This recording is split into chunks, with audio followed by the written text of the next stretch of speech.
Many people have misconceptions about economics. I think the people closest to you hear that you're studying economics and they might say, what stock should I invest in?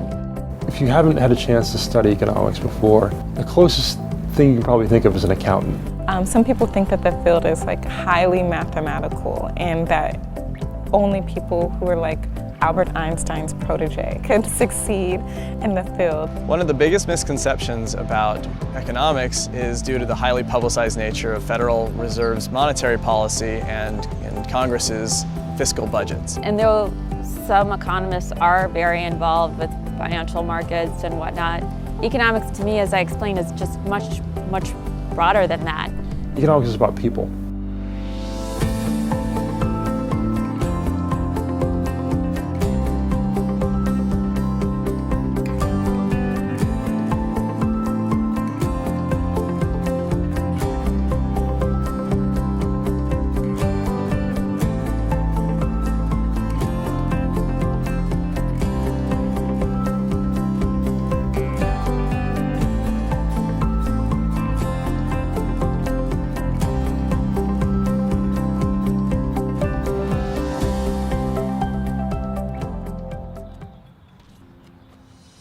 Growing up, I always loved math and the sciences, specifically physics, because it was this application of concepts that we learned in math, and we were able to engage in these really cool hands-on experiments. So I actually took an economics course and fell in love because it was applying these math concepts that I had grown to love throughout my childhood studies to this world of kind of social issues. And it looked at how we allocate resources just within our broader society.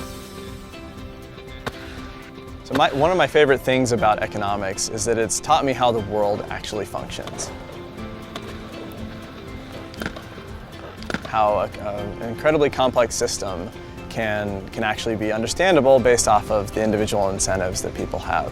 For example, what are the drivers behind unemployment, or what are the drivers behind the labor market? We can actually measure some of these things by either running actual field experiments, or additionally, in many cases, they're actually policy experiments or other natural experiments, and running these large-scale experiments allows us to measure things that 20 years ago you would have never even thought about trying to measure, let alone try to make business decisions on.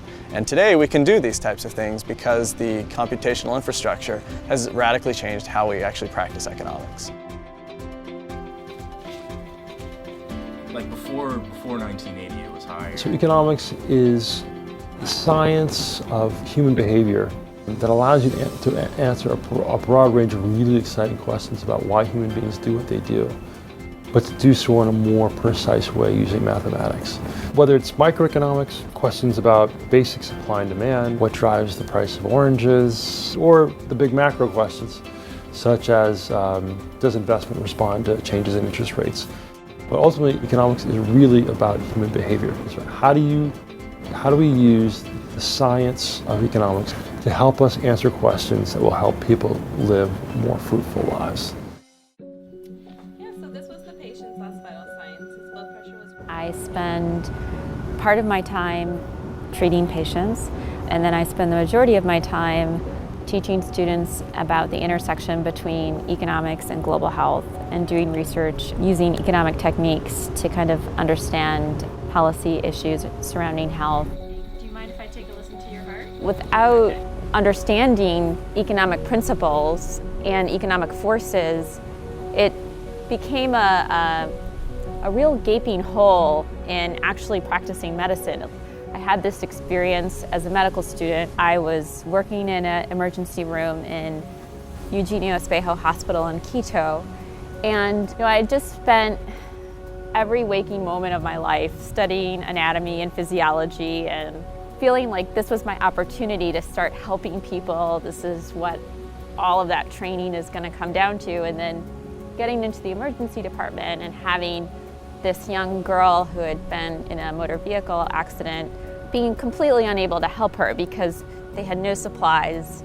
And even though I'd had all of this training, really being interested in what's happening to the supply chain, why have all of this market become privatized, what's going on with the financial markets, all of this got me interested in understanding more about the economics of medical care in developing countries. If we thought of economics as a way to really drill down into societal problems and come up with solutions using math, using theory, using data, using randomized control trials and real-world experiences, I think it might open up economics to lots of different types of people.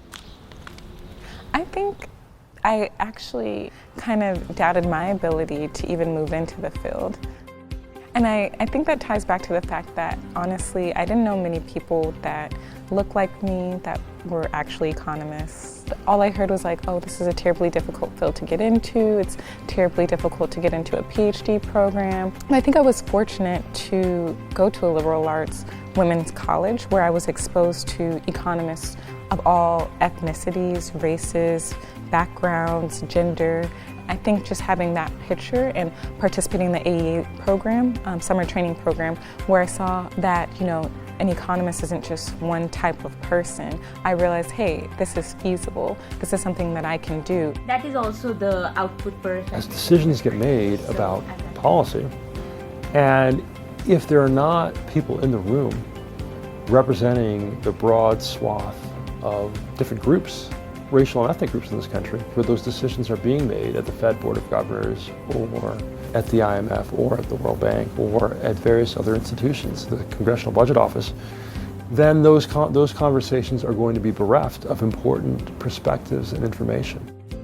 A diverse population can think up questions or maybe answers to questions based on their lived experience that might have eluded us before and will actually just continue to improve and continue to tackle the broad problems our society faces. That if I can investigate these areas and provide a voice for those who might not be heard or who might not be currently in the national dialogue or the national conversation, if my research can give them a voice, I hope that it will cause people to start thinking about, okay, so from a policy level, what can we do? With the digital revolution and big data that has come with it, we now have way more data than we would ever even be able to analyze, and the opportunities are really quite amazing for people who acquire the skills necessary to work with that scale of data. So economists really have a unique perspective and the ability to analyze data in ways that can really help companies and organizations improve their decision making. I just hope, little old me, that I can contribute to the voice as it relates to policy that will affect individuals and hopefully improve the broader well-being of everyone. Right? In this country, maybe in this world, that might be a little ambitious, but that's what I desire to do.